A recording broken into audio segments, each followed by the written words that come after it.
አርብ የካቲት 12 ቀን 1929 ዓ.ም ምንም አይነት መሳሪያ ባልያዘው በአዲስ አበባ ሰላማዊ ሕዝብ ላይ የፋሺስት ኢጣሊያ ወታደሮች ታይቶ የማይታወቅ አረመኔያዊ ጭፍጨፋ በማካሄድ የሰላማዊውን ሕዝብ ደም እንደ ጎርፍ የፈሰሰበት የሰቆቃ ቀን ነበር።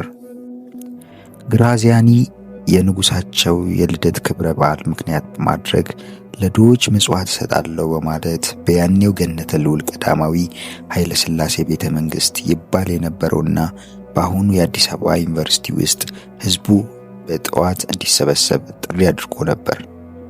በስብሰባው መሃልም አብርሃ ደቦጭና ሞገስ አስገዶም የተባሉ በኢትዮጵያ የሚኖሩ የኤርትራ ወጣቶች ተገኝተው ነበር።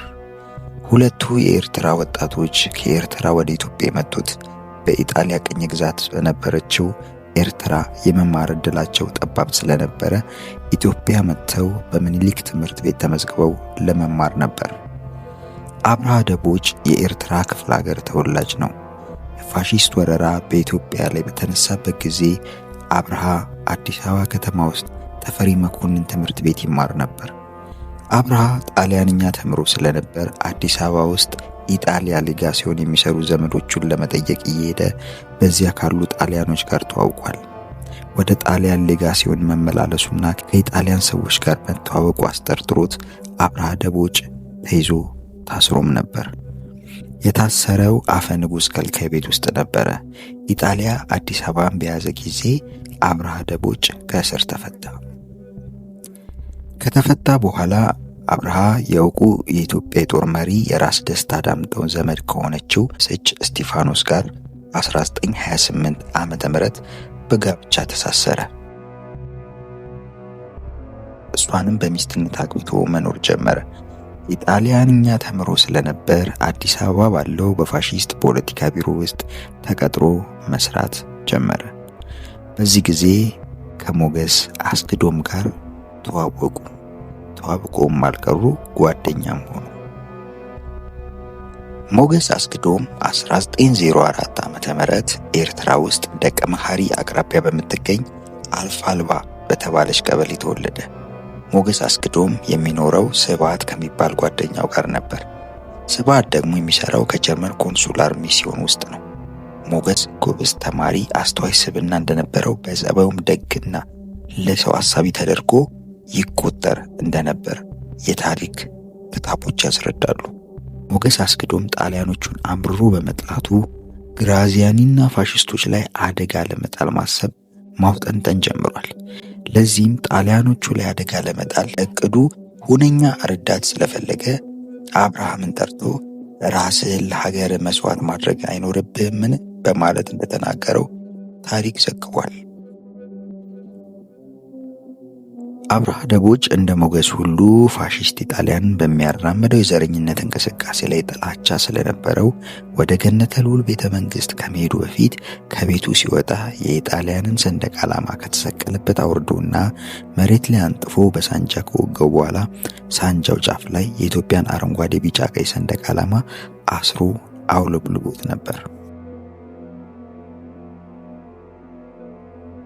አብርሃ ደቦጭ እና ሞገስ አስገዶም በግራዚያኒና ፋሺስቶቹ ላይ አደጋ ለመጣል ያቀዱት አማካሪያቸውና አጋዣቸው ከሆነው ከስምዖን አደፍርስ ጋር ነበር። አብርሃ ደቦጭ የኢጣሊያኖችን የግፍ አሰራርና ትዕዛዝ እያየ ለጓደኞቹ አንድ ቀን ለዚህ ግፋቸው ዋጋ እንደሚያስከፍላቸው ያጫውታቸው ነበር። ለዚህ አይነቱ ጨዋታ ብዙ ጊዜ የሚጫወቱት ስብዓት ከሚሰራበት ጀርመን ኮንሱላር ሚሽን ውስጥ ነበር። ጀርመን የኢጣሊያ መንግስት ደጋፊና ወዳጅ ስለነበረች እና አብርሃም ደቦጭ መሰብሰብ ጠርጣሪ የለም ነበር። ይህችን ጭውውታቸው ወደ ተግባር መቀየር በጣሊያኖች ላይ ጉዳት ማድረስ የዘወትር ምኞቱ ሆነ። በዛው ሰሞን አብርሃ ጫማ አውልቆ በባዶ እግሩ መሄድ ጀመረ። ጫማ ማድረግ የተወበት ሁለት ምክንያቶች ነበሩት። አንደኛው እግሩን ለማጠንከር ሲሆን፣ ሁለተኛው ደግሞ ያን የተቀደደበትን ጫማ መለወጫ በማጣቱ ነው ይባላል። ሆኖም አብርሃ ደቦጭ ጫማ በሌለው እግሩ ከአዲስ አበባ ከተማ ውጪ 10 እና 15 ኪሎ ሜትር እየራቀ ይጓዝ ነበር። በሄደበትም ጫካ ውስጥ ድንጋይ እየወረወረ ስለ ቦምብ አጣጣልን ማጥናት ክንዱን ማጠንከር ጀመረ። አብርሃ ደቦጭ ልምምዱን እና ዝግጅቱን ጨርሶ በራሱ መተማመን ሲጀምር የቤቱን ዕቃዎች በሙሉ ሸጠ። ሚስቱንም ደብረ ሊባኖስ ወስዶ አስቀመጣት።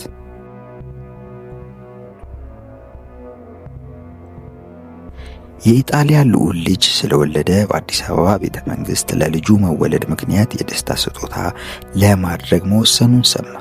በዚያም ቦታ በግራዚያኒና በተከታዮቹ ላይ ቦምብ ለመጣል ወሰነ። ይህንን ውሳኔውንም ለሚያውቃቸው ነገረ። ለበጅሮንድ ለጢበሉ ገብሬ፣ ለብላታ ዳዲ፣ ለቀኛዝማች ወልደ ዮሐንስ፣ ለደጃዝማች ወልደ አማኑኤልና ለሌሎችም ጉዳዩን ነግሮ ድሪው ከተደረገበት ቦታ እንዲያወጡ አስጠነቀቃቸው። ነገር ግን እነኛ ከአብርሃ ደቦጭ ማስጠንቀቂያ የተነገራቸው ሰዎች አብርሃ ደቦጭን እንደ ሰላይ ቆጥረው ዞር በል ወዲያ አሉት እንጂ ሐሳቡን አልተቀበሉትም።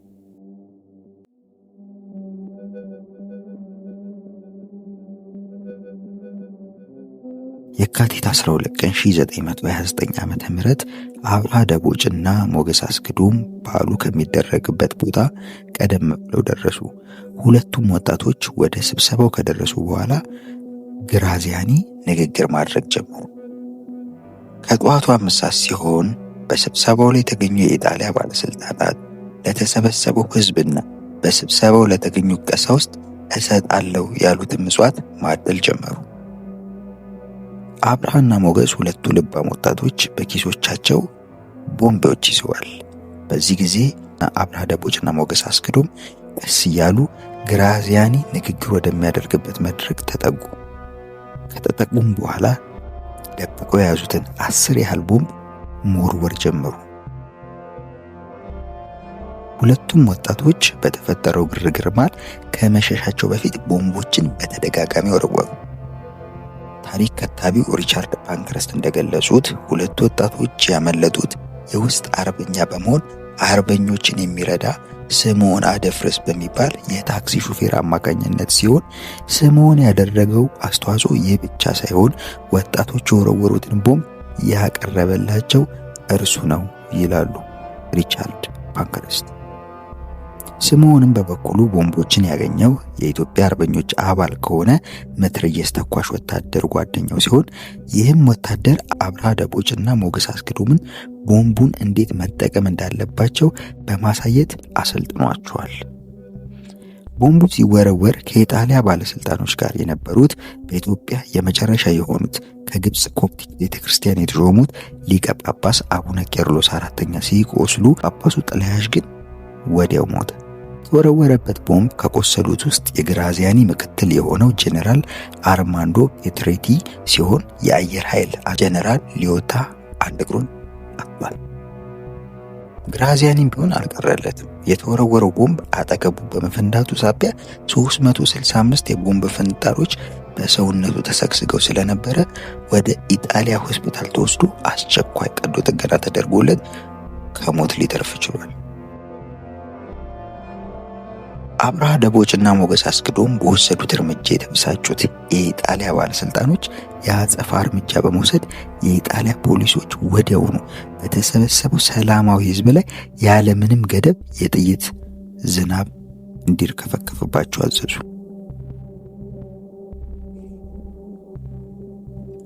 ከኢጣሊያ ባለስልጣኖች ውስጥ አንዱ የሆነው ጊዶ ኮርቴስ አጠገቡ የነበሩትን በኢጣሊያ ወገን በመሆናቸው ለክብረ በዓሉ በክብር የጠራቸውን ታላላቅ ሰዎች የተባሉትን ኢትዮጵያውያን ሳይቀር የያዘውን ብዙ ጥይት ጎራሽ ሪቮልቨር መሳሪያውን አንስቶ የጥይት ሩምታ አርከፍክፎባቸዋል። ኮርቴስ ይህን እርምጃ ከወሰደ በኋላ ወዲያው ጥቁር ሸሚዝ እየተባሉ ለሚጠሩት ለፋሺስት ሚሊሻ እግረኛ ወታደሮች ጓዶች ዛሬ ለኢጣሊያ መንግስታችን ወኪል ለሆነው መሪያችን ያለንን ቁርጠኝነት የበቀል እርምጃ በመውሰድ የምናሳይበት ስለሆነ ከዛሬ ጀምሮ ለ3 ቀናት መደዳውን ኢትዮጵያውያንን በማጥፋት ተግባር ላይ እንሰማራለን። ከዛሬ ጀምሮ ኢትዮጵያውያንን ለመግደል ለማጥፋት የሚያስችል ለ3 ቀናት የሚቆይ ማናቸውንም አይነት ነፃ እርምጃ እንድትወስዱ ፈቅጄላችኋለሁ የሚል የቃል ትዕዛዝ አስተላለፈላቸው። ከዚህ ሁሉ ትዕዛዝ በኋላ የኢጣሊያ ወታደሮች በመንገድ የሚተላለፈውን ማንኛውም ሰላማዊ የአዲስ አበባ ነዋሪውን ሁሉ ዶቼ ሙሶሎኒ ስልጡኗ ኢጣሊያ እያሉ እየጮሁ በያዙት የቆመጥ ዱላ በሳንጃ በአካፋ በመዶሻና በያዙት መትረየስ ሳይቀር ጨለጨፉት። ብዙዎችንም ኢትዮጵያውያን ከነነፍሳቸው መኪና ላይ በገመድ አስረው እየጎተቱ አሰቃይተው ገደሏቸው። የቀሩትን ሰላማዊ ሰዎች በመኪና እያፈሱ ወደ የካ፣ እንጦጦ፣ ፉሪ፣ አቃቂና ገፈርሳ እየወሰዱ በመትረየስ ሩምታ ፈጇቸው።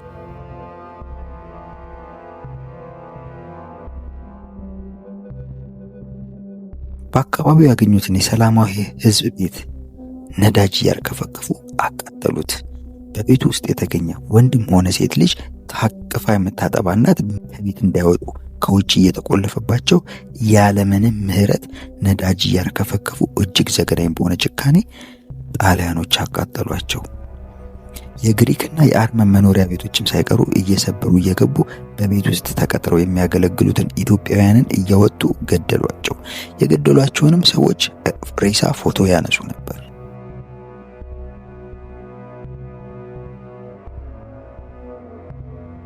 እዚህ ታላቅ ግፍ በተፈጸመበት የሰቆቃ ቀናት ውስጥ ወንድ፣ ሴት፣ ሕፃን፣ ሽማግሌ፣ ሙስሊም ሆነ ክርስቲያን ሳይለይ በሰው ዘር ላይ ወደር የማይገኝለት የዘር ማጥፋት ኢትዮጵያ ላይ ጣሊያኖች ፈጸሙ። የንጹሃን አዲስ አበባ ሰላማዊ ነዋሪዎች ጭንቅላት እንደ ዶሮ እየተቀነጠሰ በየስፍራው ወደቀ። መኖሪያ ቤቶች በመደዳ በሳት እየተለከሱ ከነነዋሪዎቻቸው እንዲጋዩ ተደረጉ። እርጉዝ ሴቶች ያለ ርኅራኄ በሳንጃ እየተወጉ ተገደሉ። ሌላው ቀርቶ በርካታ ንጹሃን ራስ መኮንን ድልድይ ጋር በመሰብሰብ ከድልድዩ እየተገፈተሩ ወደ ወንዙ እየገቡ አለት ላይ እየተፈጠፈጡ እንዲሞቱ አድርገዋል። ሙሶሎኒ ቀደም ብሎ ሚያዝያ 25 ቀን 1928 ዓ.ም የሰጠውን ትዕዛዝ መሰረት በማድረግ አሜሪካና አውሮፓ ድረስ ሄደው የኮሌጅ ትምህርታቸውን አጠናቀው የተመለሱት ጥቂት የኢትዮጵያውያን ምሁራን ወጣቶች ከሰበሰቧቸው በኋላ ምንም ጥፋት ሳይገኝባቸው ያለ ምንም ፍርድ በጥይት ተረሽነው ተገድለዋል።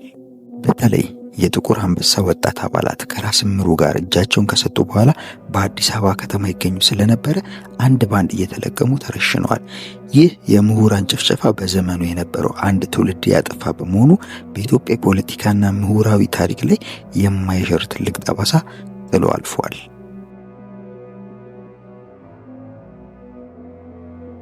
በዚሁ ወጣቶች ከተረሸኑበት ቀን ፋሺስቶች በእኩለ ሌሊት የፋሺስት ወታደራዊ ፍርድ ቤት አቋቁሞ የሞት ፍርድ ይገባቸዋል ብሎ ዓለም በቃኝ በተሰየው እስር ቤት ታስረው የነበሩ 62 ኢትዮጵያውያንንም እዛው ረሽነዋል።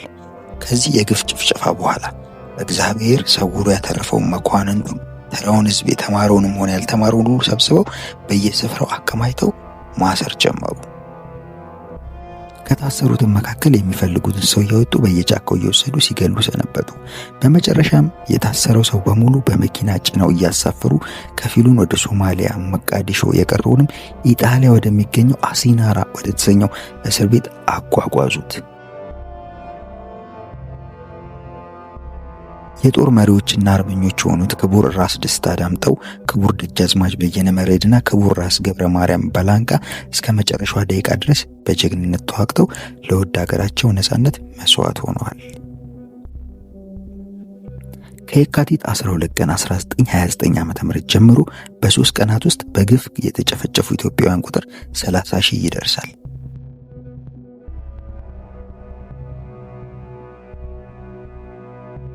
ባለ ታክሲው ስምዖን አደፍርስ፣ አብርሃ ደቦጭና ሞገስ አስገዶም ወደ ደብረ ሊባኖስ ገዳም ወስደው ለጊዜው እዛው ተደብቀው እንዲቆዩ አድርጎ እርሱም ለአንድ ሳምንት ያህል አብሯቸው ከቆየ በኋላ ወደ አዲስ አበባ ተመለሰ። አብርሃ ደቦጭና ሞገስ አስገዶም በደብረ ሊባኖስ ጥቂት ቀናት ከቆዩ በኋላ የተሻለ መጠለያ ለመፈለግ የእንግሊዝ ቅኝ ግዛት የሆነችው ግብጽ ወደምታስተዳድረው ሱዳን ቆርጠው ለመሄድ ወስነው ነበር። ድንበር አቅራቢያ እንደደረሱ ለአካባቢው ነዋሪዎች ሁለቱ ወጣቶች ጸጉረ ልውጥ ወይም ለአገሩ እንግዳ የሆኑ ሰዎች በመሆናቸው በአካባቢው ሰው ጥርጣሬ አይን በመታየታቸውና ሰላይ ናቸው ብለው ስላሰቡ በአካባቢው ሰዎች አብርሃ ደቦጭና ሞገስ አስገዶም ተገደሉ።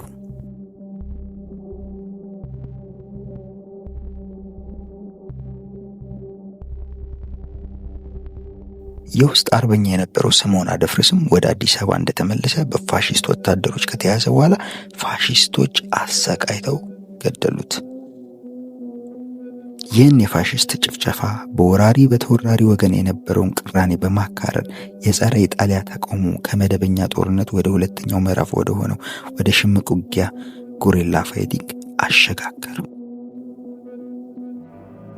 ከላይ እንደነገርኳችሁ ፋሺስት ኢጣሊያ ያደረሰው ዘግናኝ ጭፍጨፋ ለመዘከር ግርማዊ ቀዳማዊ ኃይለ ሥላሴ አንቱን አውግስቲንቺ እና ፍራንሲኖ ክሪሽኒ በተባሉ የክሮሺያ ንድፍ አውጪዎች አማካኝነት የሰማዕታት መታሰቢያ ሐውልት ተሰርቶ 6 ኪሎ አደባባይ በተባለው ቦታ ላይ የካቲት 12 መታሰቢያ ሐውልት በመባል ተሰይሞ በ1947 በስፍራው በይፋ እንዲቆም ተደርጓል።